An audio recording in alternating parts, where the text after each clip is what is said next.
Hey there, Master Mar. How's it going? Anyway, Reynad recently did an interview, or kind of recently, and now that I'm back, I'll give you a summary of it. It was about an hour long. It's on Shuryukio's YouTube channel, actually. I'll link that video down in the description. So let's just get into the summary here, if you don't have an hour. Number one, let's just talk about why he went in. He hopped into the stream and he wanted to talk to Shurkou because he is a high-level TFT and Bazaar player. TFT is like a League of Legends strategy game. I don't know, never even played it. Anyway, he wants to talk about why those players aren't coming over. What is TFT doing better than Bazaar? Shurkou says that Bazaar is better. It's a better game. And it's because there's just like way more strategy. TFT is just more just force the best build. One thing he says that they do better though is an implementation of lock streak rewards. So when you lose a bunch, you get good things for it. And Bazaar creator Reynad had to say that they were thinking about that, adding a 2 XP in event if you were behind on XP for that day, it could pop up. Sounds interesting, I guess. Now, another thing he was talking about was fighting people with the same number of wins as you. Reynad did not like this idea at all. He says it gives too much of an advantage to those scaling builds because people are going to want to throw their first fights just so they can fight easier opponents and get those scaling things online.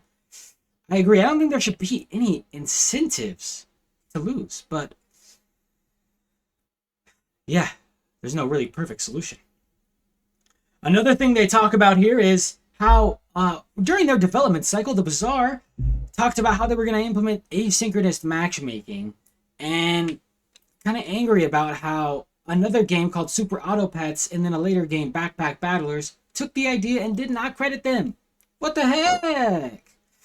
Shurkou says that it could have even stopped people from even playing the Bazaar because they're like, oh, I've already played that genre. I don't even need to check out the Bazaar because I don't like it.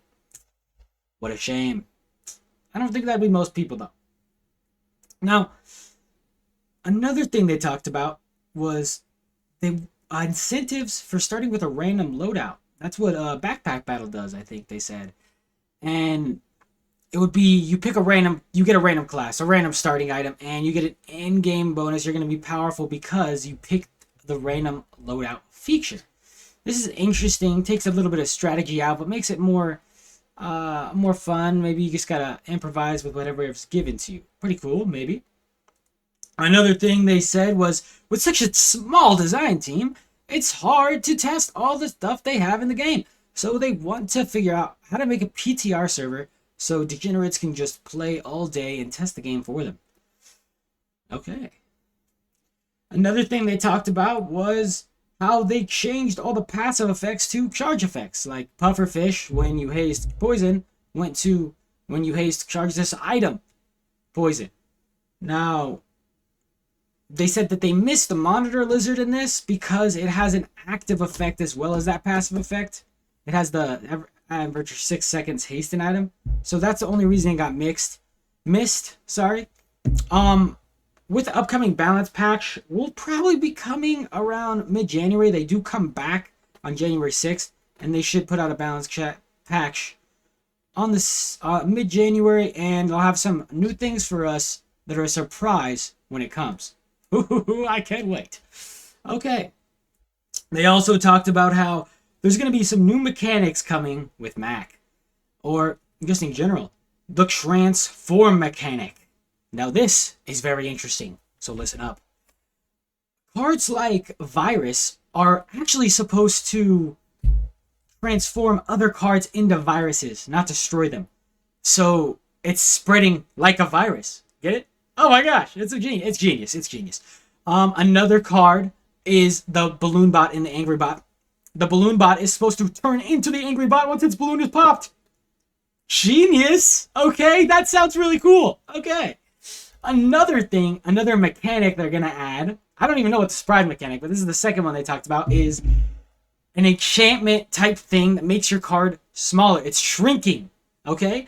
It was initially going to be an enchantment called Tiny. As you see on the Tiny Cutlass, it's like the Cutlass but smaller.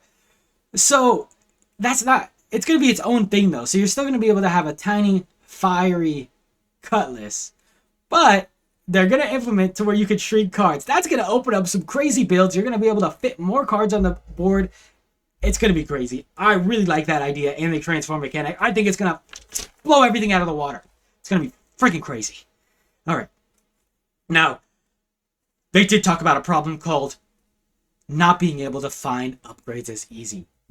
They want you to be able to find upgrades faster, but there's a bug right now to where you actually have a lower chance of finding upgrades in the shop. They want to figure out how to fix this. They're not sure how right now, but they're working on it. Another thing they're doing for the easier upgrades is to just make monster rewards better in general. They want you to feel better when you get a reward from a monster. One thing they're going to be adding is something similar to the effect of an item on their board. If you get it, when you sell this, upgrade your leftmost bronze item. That sounds pretty cool, because a lot of the monsters, they really just have garbage. It's really not good. So that seems fun. They're also going to put in, with those balancing changes I said, they're going to put some, hopefully try to fix that issue where you have to restart the client and things so people can just play and have less issues with that. They're also working on putting out a mobile version, which the tech for that is actually going to make the PC version run easier on a PC. So that's good. They said the mobile version should bring over 10 times the player base in, as well as open beta when that goes out, 10 times the player base. Mobile version, though, should be coming out around end of this year, Q4, he said. And open beta, they're aiming for around February. The roadmap did list January, but they're a little bit behind because of the holidays and everything else. What else are they doing? They want to buff bronze skills. Yeah, I think that's a good idea. I love skills. So buffing those bronze skills and reducing the intense scaling of the skills at higher rarities, hopefully incentivizing people to pick up those bronze skills. I think that's a great idea. Now, and they also said about skills is they want them to be a part of level up rewards. Okay, pretty cool. I just don't know. Is that going to mean that the vendor pops up as a level up reward and you still have to pay for them? Are they going to be free? Are you still going to see them on normal vendors? I don't know. We'll see. Mid-January. And they're also open to find a way to skip a fight if it's really unreasonable, like the guy's a bunch of shield and you're not doing enough damage and it's obvious that you're going to lose. You just have to wait and watch it for the whole time. It's just tricky to find out if implement a method to where they know that's already going to happen. So it probably won't happen. He also wants people to watch the fight. The Sandstorm is already a good mechanic to speed up the fight. And he doesn't want, if they did implement like a 2x speed thing, everyone would be doing it because it would make your run go faster. And anybody who watches video of the Bazaar, it would make it look worse. And they spend a lot of time making it look good. So he doesn't want to do that. Okay, makes sense. Makes sense. He also kind of shit-talked Reddit a little bit. He said it's a good place to get feedback because you just do the opposite of what they say. Okay. And they also said they were laughing about how Reddit said, oh, the pufferfish is destroyed, like they killed it with the new patch, how the charge. And then once it got hot fixed and taken out of the game because it was so overpowered, they were like, oh, I knew this would happen. I guess that's Reddit for you. He also said that he's not really into advertisements. He says, fuck ads. Advertisements are a scam. His philosophy on it is the players you're going to get from advertisements are just going to get outbid by the next guy who advertises their game. He doesn't want that. He feels like just putting money into ads is like putting money into the furnace. A furnace is something that catches things on fire, and money is flammable. So instead he wants advertisement to be natural. Friend recommends it. You watch a streamer, and one thing they're gonna do is put in something called a creator program, similar to Fortnite's, where you get let's say Shuriko's creator code. You put Shuriki his creator code in, you're gonna get 10% off your in-game purchase. Pretty good. And then he gets the 10% of the cash they spent in cash to him. Pretty cool. He said that should amount to the most income that a streamer or creator will make. Pretty crazy. Pretty cool.